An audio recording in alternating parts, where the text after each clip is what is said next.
हरे कृष्ण कृष्ण कृष्ण हरे हरे, हरे राम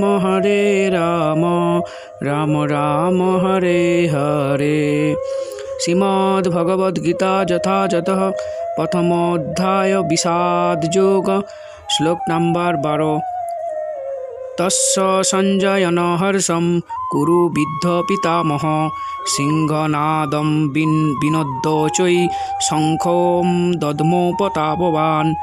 तस्य तार संजयनन বর্ধিত করে, হর্ষম হর্ষ, কুরু বিদ্ধ কুরু বংশের মধ্যে বিদ্ধ বা ভীষ্ম, পিতামহ পিতামহ, সিংহনাদম সিংহের মতো গর্জন, বিনদ্য কম্পিত করে, উচ্চই অতি উচ্চ নাদে, শঙ্খম শঙ্খ, দদ্মৌ বাজালেন, প্রতাপবান প্রতাপশালী। প্রভুপাদ কর্তৃক অনুবাদ। তখন কুরুবংশের বৃদ্ধ পিতামহ ভীষ্ম দুর্যোধনের হর্ষ উৎপাদন করে সিংহের গর্জনের মতো অতি উচ্চ নাদে তার শঙ্খ বাজালেন। প্রভুপাদ কর্তৃক তাৎপর্য: কুরু রাজবংশের পিতামহ দুর্যোধনের হৃদয়ের ভাব বুঝতে পেরে তার প্রতি স্বাভাবিক করুণাবশত সিংহের মতো উচ্চনাদে তার শঙ্খ বাজিয়ে তাকে উল্লাসিত করার চেষ্টা করলেন। পরোক্ষভাবে শঙ্খধ্বনির মাধ্যমে তিনি তার হতাশাচ্ছন্ন পৌত্র দুর্যোধনকে জানিয়ে দিলেন যে এই যুদ্ধে জয় লাভ করার কোনো আশাই তার নেই, কারণ ভগবান শ্রীকৃষ্ণ ছিলেন তার বিপক্ষে। কিন্তু তবুও যুদ্ধ করাই ছিল তার কর্তব্য এবং এই ব্যাপারে তিনি কোনো রকম অবহেলা করতে চাননি। শ্লোক নম্বর 13। ততঃ শঙ্খা চ ভীর্য চ পনবানক গোমুখা সহসৈব অভ্যহনন্ত সশব্দ তুমুল অভবৎ। ততঃ তারপর, শঙ্খা শঙ্খসমূহ, চ ও ভীর্য ভেরিসমূহ, চ এবং পনবানক পনব ও আনক ঢাক, গোমুখা সিংহা, সহসা হঠাৎ, এইব অবশ্যই, অভ্যহন্যন্ত একসঙ্গে বাজাতে লাগল, সেই শব্দ মিলিত শব্দ, তুমুল তুমুল, অভবৎ হয়েছিল। প্রভুপাদ কর্তৃক অনুবাদ। তারপর শঙ্খ, ভেরি, পনব ও আনক ঢাক এবং সিংহাসমূহ হঠাৎ একত্রে ধ্বনিত হওয়ার ফলে এক তুমুল শব্দের সৃষ্টি হয়েছিল। শ্লোক নাম্বার 14। তত শ্বেতৈ হয়র্যুক্তে মহতি সন্দনে স্থিত মাধব পাণ্ডবশ্চ এব দিব্যৌ শঙ্খৌ প্রধন্নতু। ততঃ তারপর, শ্বেতৈ শ্বেত, হয়ৈ অশ্বগণ, যুক্তে যুক্ত হয়ে, মহতি মহান, সন্দনে রথে, স্থিত হয়ে, মাধব শ্রীকৃষ্ণ বা লক্ষ্মীদেবীর প্রতি, পাণ্ডব অর্জুন বা পাণ্ডুপুত্রগণ, চ ও এব অবশ্যই, দিব্য শঙ্খসমূহ পদতনতু বাজালেন। প্রভুপাদ কর্তৃক অনুবাদ। অপরপক্ষে শ্বেত অশ্বচালিত এক দিব্য রথে স্থিত শ্রীকৃষ্ণ ও অর্জুন উভয়ে তাদের দিব্য শঙ্খ বাজালেন। প্রভুপাদ কর্তৃক তাৎপর্য: ভীষ্মদেবের শঙ্খের সঙ্গে বৈসাদৃশ্য দেখিয়ে শ্রীকৃষ্ণ ও অর্জুনের হস্তস্থিত শঙ্খকে দিব্য বলে বর্ণনা করা হয়েছে।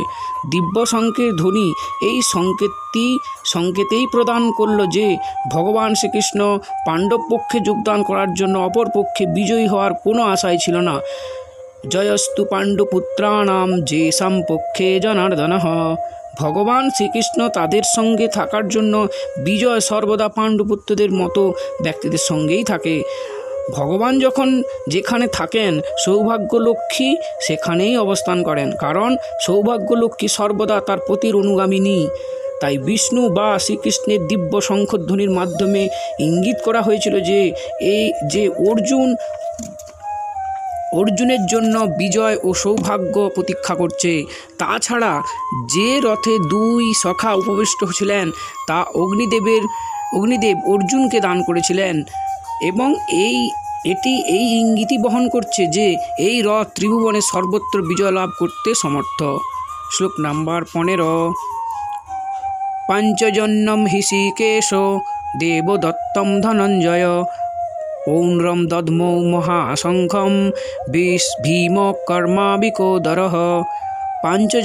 পাঞ্চজন্য নামক শঙ্খ, হৃষীকেশ শ্রীকৃষ্ণ যিনি তার ভক্তদের ইন্দ্রিয়ের পরিচালক, দেবদত্ত নামক শঙ্খ, ধনঞ্জয় অর্জুন যিনি ধন সম্পদ জয় করেছেন, পৌণ্ড্রম পৌণ্ড্র নামক শঙ্খ, দধমৌ বাজালেন মহাশঙ্খম বিশাল শঙ্খ, ভীমকর্মা বিশাল কর্ম সম্পাদনকারী, বিকোদর অতিভোজী ভীম। প্রপাত কর্তৃক অনুবাদ।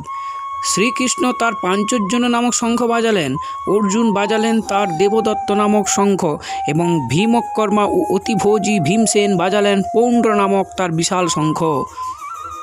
প্রপাত কর্তৃক তাৎপর্য।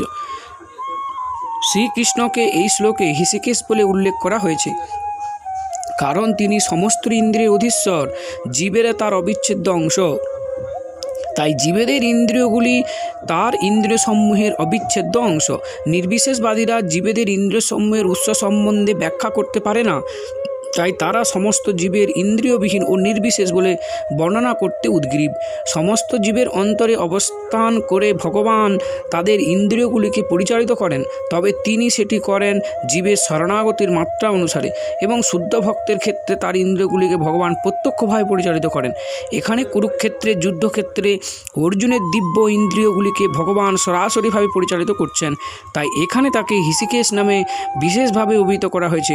ভগবানের বিভিন্ন কার্যকলাপ অনুসারে তার ভিন্ন ভিন্ন নাম আছে, যেমন মধু নামক দানবকে সংহার করার জন্য তার নাম মধুসূদন, গাভী ও ইন্দ্রিয়গুলিকে আনন্দ দান করেন বলে তার নাম গোবিন্দ, বসুদেবের পুত্র রূপে অবতীর্ণ হয়েছিলেন বলে তার নাম বাসুদেব, দেবকীর সন্তান রূপে অবতীর্ণ হয়েছিলেন বলে তাঁর নাম দেবকীনন্দন, বৃন্দাবনে যশোদার সন্তান রূপে তিনি তাঁর বাল্যলীলা প্রদর্শন করেছিলেন বলে তাঁর নাম যশোদানন্দন, এবং সখা অর্জুনের রথের সারথি হয়েছিলেন বলে তাঁর নাম পার্থসারথী।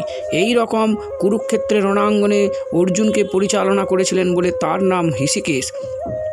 অর্জুনকে এই শ্লোকে ধনঞ্জয় বলে অভিহিত করা হয়েছে, কারণ বিভিন্ন যাগযজ্ঞের অনুষ্ঠান করার জন্য তিনি তার জ্যৈষ্ঠ ভ্রাতাকে ধন সংগ্রহ করতে সাহায্য করতেন। তেমনি ভীম বিকোদর নামে বিদিত, কারণ যেমন তিনি প্রচুর পরিমাণে আহার করতে পারতেন, তেমনি তিনি হিড়িম্বা আদি দানবকে বধ করার মতো দুঃসাধ্য কর্মও সাধন করতে পারতেন। সুতরাং পাণ্ডব পক্ষে ভগবান শ্রীকৃষ্ণ বিভিন্ন ব্যক্তিত্ব যখন তাঁদের বিশেষ ধরনের শঙ্খ বাজালেন, সেই দিব্য শঙ্খধ্বনি শুনে যুদ্ধের অংশগ্রহণকারী সৈন্যদের কাছে অত্যন্ত প্রেরণাদায়ক ছিল। অপরপক্ষে এই রকম কোনো লক্ষণ ছিল না ছিল সেখানে পরম নিয়ন্ত্রা ভগবানের উপস্থিতি কিংবা সৌভাগ্যের অধিষ্ঠাত্রী লক্ষ্মী দেবী। অতএব যুদ্ধে পরাজয় তাদের জন্য পূর্বেই নির্ধারিত হয়ে গিয়েছিল, এবং এই সমস্ত শঙ্খধ্বনির মাধ্যমে সেই বার্তাই ঘোষিত হয়েছিল। হরে কৃষ্ণ কৃষ্ণ কৃষ্ণ হরে হরে, হরে রাম রাম রাম হরে হরে।